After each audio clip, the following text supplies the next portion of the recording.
یہ بات ہے سال 541 کی، یعنی آج سے تقریباً 1500 سال پہلے کی، جب یورج کے ٹھیک اس حصے میں آسمان پر ایک ایسا منظر دیکھا گیا جو آج سے پہلے کبھی کسی نے نہیں دیکھا تھا۔ عجیب شیپ کے کافی گھنے اور کالے بادلوں نے آسمان پر ڈیرا ڈال لیا تھا، اور یہ اتنے گھنے اور گہرے بادل تھے کہ انہوں نے سورج کی کرنوں کو بھی روک لیا تھا۔ السلام علیکم، میرا نام ہے دانیال اور آپ دیکھ رہے ہیں D.M TV۔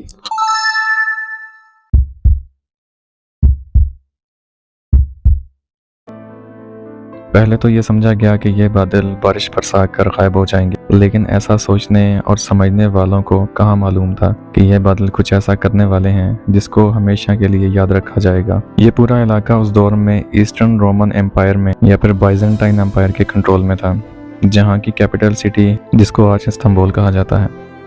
اور یہ عجیب و غریب منظر بھی استنبول یعنی اس وقت کے کانسٹینٹن نوپل میں دیکھا گیا تھا۔ کچھ گھنٹے گزرے، پھر کچھ دن اور پھر کئی ہفتے، لیکن یہ انوکھے بادل نہ ہی برس رہے تھے اور نہ ہی آسمان کو چھوڑنے کا نام لے رہے تھے۔ دن بدن یہ معاملہ کافی سیریس ہوتا جا رہا تھا، اور اب بات یہاں تک آ پہنچی تھی کہ پچھلے کئی ہفتوں سے کانسٹینٹنوپل نے سورج کی شکل تک نہیں دیکھی تھی۔ لیکن کس کو معلوم تھا کہ یہ سب تو صرف ایک شروعات تھی، کیونکہ آگے جو ہونے والا تھا وہ کسی کے وہم و گمان میں بھی نہیں تھا۔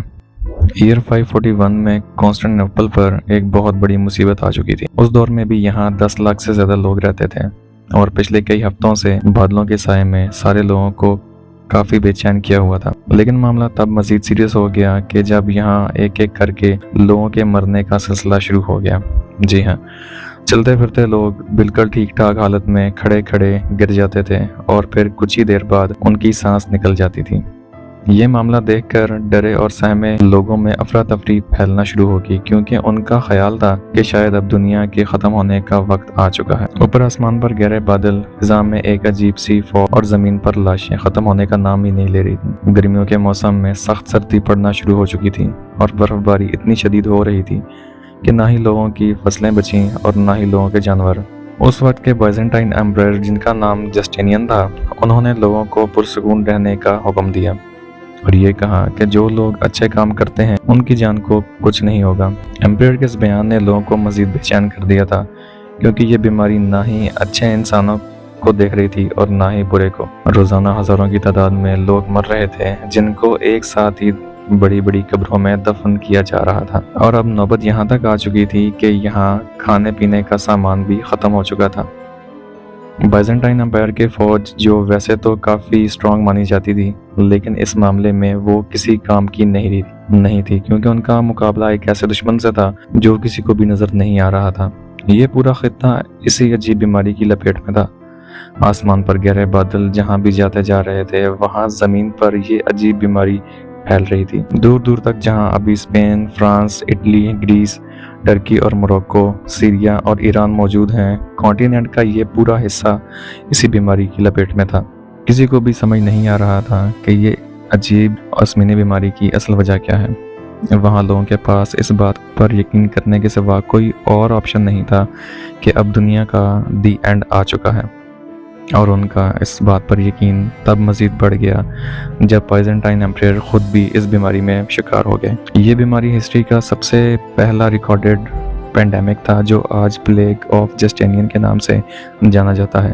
پورے 2 سالوں تک چلنے والی انوکھی آسمانی بیماری نے اس پورے کانٹیننٹ کا نظام درم برم کر دیا تھا۔ یہاں تک کہ کچھ علاقے ایسے بھی تھے جہاں پورے 2 سالوں تک سورج ہی نہیں نکلا تھا، لیکن کسی کو اس مسٹری کی اصل وجہ معلوم نہ پڑ سکی۔ کالے بادلوں کا خوفناک سایہ، گرمی کے موسم میں برف باری کا پڑنا، فصلیں، جانور اور پرندوں کے ساتھ ساتھ انسانوں کا بھی مر جانا اس بات کی نشانی تھی کہ یہاں کچھ تو ضرور ایسا ہوا تھا جو کسی بھی صورت میں نارمل نہیں تھا۔ پر اب جا کر تقریباً 1500 سال گزرنے کے بعد 2013 میں آخر کار سائنٹسٹ اور ایکسپرٹس نے اس خوفناک آسمانی بیماری کی اصل وجہ کا سراغ لگا لیا ہے۔ کروڑوں لوگوں کی جان لینے والی اس بیماری کا راز استنبول سے 5000 کلومیٹر دور گرین لینڈ میں چھپا ہے۔ ایکسپرٹ کی ایک چھوٹی ٹیم ایسٹرن گرین لینڈ پہنچی، اور ان کا یہاں آنے کا مین مقصد پاسٹ کے کلائمیٹ کے ریسرچ کرنا تھا۔ گرین لینڈ میں ہر وقت بہت ایکسٹریم ویدر ہوتا ہے۔ یہاں عام حالات میں بغیر پروفیشنل ایکوپمنٹ کے رہنا بالکل بھی پاسبل نہیں ہے۔ जून जुलाई में जहां कई कंट्रीज़ का टेम्परेचर 50 डिग्री सेल्सियस क्रॉस कर जाता है, उसी वक्त ग्रीनलैंड का टेम्परेचर -18 डिग्री सेल्सियस रहता है। गर्मी का मौसम ग्रीनलैंड के आसपास भी नहीं भटकता, इसी वजह से यहाँ की बर्फ़ का मेल्ट होना पॉसिबल ही नहीं है। आसमान से बरसने वाली स्नोफॉल फिजा में मौजूद पार्टिकल्स को भी अपने साथ ज़मीन में ले आती है, यानी अगर माहौल में डस्ट होगी तो वो स्नोफॉल के साथ साथ नीचे ज़मीन पर आ जाएगी। एक्सपर्ट्स का मानना है कि यहाँ बर्फ़ के नीचे पिछले 1 लाख सालों का क्लाइमेट डाटा अभी तक महफूज है। हर साल ग्रीनलैंड में जो बर्फ़ पड़ती है वो लेयर्स में एक दूसरे के ऊपर जमा होती जाती है।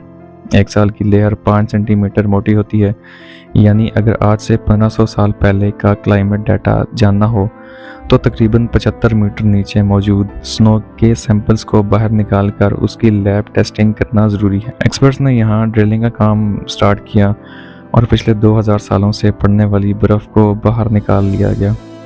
निकाले जाने वाले स्नो की लंबाई 180 मीटर से भी ज़्यादा लंबी थी, जिसमें बर्फ़ के वो हिस्से भी शामिल थे जो प्लेग ऑफ जस्टिनियन के खौफनाक बीमारी के दौरान ग्रीनलैंड के आसमान से बरसे थे। निकाले जाने वाले आइस कोर पर इलेक्ट्रिकल कंडक्टिविटी टेस्ट परफॉर्म किया गया तो हैरत अंगेज तौर पर ईयर 500 से 600 के दरमियान पड़ने वाली बर्फ़ में सल्फ़र की एक स्पाइक देखी गई। ये स्पाइक इस बात की निशानी थी कि जिस दौर में कांस्टेंट आ रहे थे उस दौर में एटमॉस्फेयर में कुछ ना कुछ गड़बड़ ज़रूर थी।